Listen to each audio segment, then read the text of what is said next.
Le premier jour, Dieu crée la lumière et il crée le soleil. Genèse chapitre 1, verset 14, verset 19, c'est là où il crée les luminaires. Ce n'est pas réel. Parce que c'est le soleil qui donne la lumière à la terre. Alors d'où venait la lumière du premier jour si lui-même le soleil a été créé le quatrième jour? Si tu veux réfléchir avec la parole de Dieu, tu vas... Alors il n'y a pas de matin sans soleil. Mais comment alors ça se fait que la Bible dit il y a un soir et il y a un matin? Il existe des matins sans soleil. Il existe des promotions sans licence. Il existe des Jésus sans mari. Il existe la bénédiction sans l'intelligence. Toute informité n'est pas une infirmité. Je peux être informe sans être infirme. Au fait, l'infirmité c'est une forme modifiée. Mais l'informité, c'est quelque chose qui n'a pas encore de forme. Alors que beaucoup sont déjà dans les déjà, mais moi je suis dans les pas encore.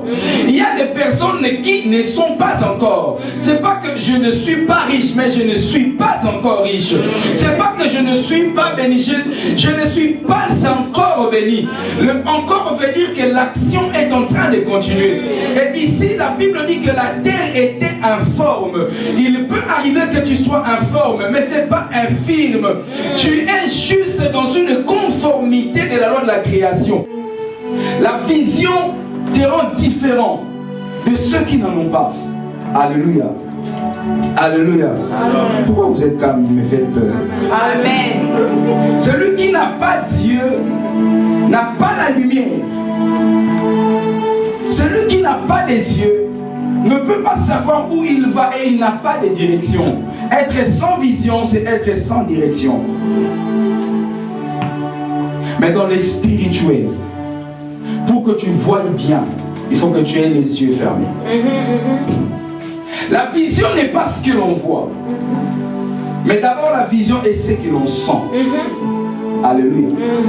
Ce que l'on sent en soi, ça bouillonne en soi.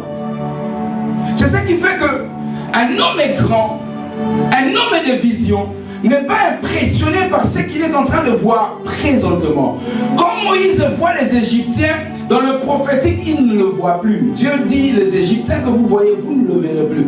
Mais Moïse, lui, il ne le voyait plus. Amen. Lorsque Josué dit, soleil, arrête-toi, si Galilée était là, il allait dire, voici les gens, les chrétiens, les hommes d'un seul livre. Ils n'aiment pas étudier les sciences, ils écoutent, ils ne lisent que la Bible. Mais en réalité, Josué, il ne parlait pas à la rotation ni à la translation de la terre. Mais il parlait aux princes qui dominaient tous les sphères, tous les luminaires plutôt, qui étaient les soleils parce que c'était une divinité.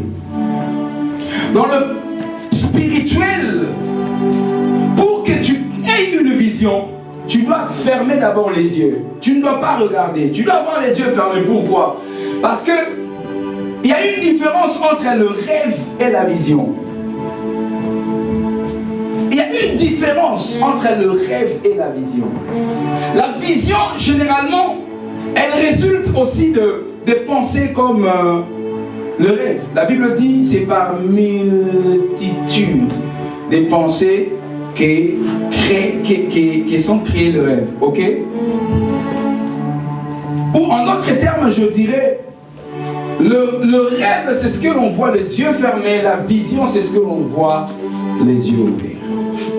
Le rêve, on le voit quand on dort. Voilà pourquoi celui qui a une vision est plus puissant que celui qui a un rêve. Amen. Parce que le rêve, ça vient. Mais la vision, deux fois, c'est le produit d'un raisonnement et ça se crée.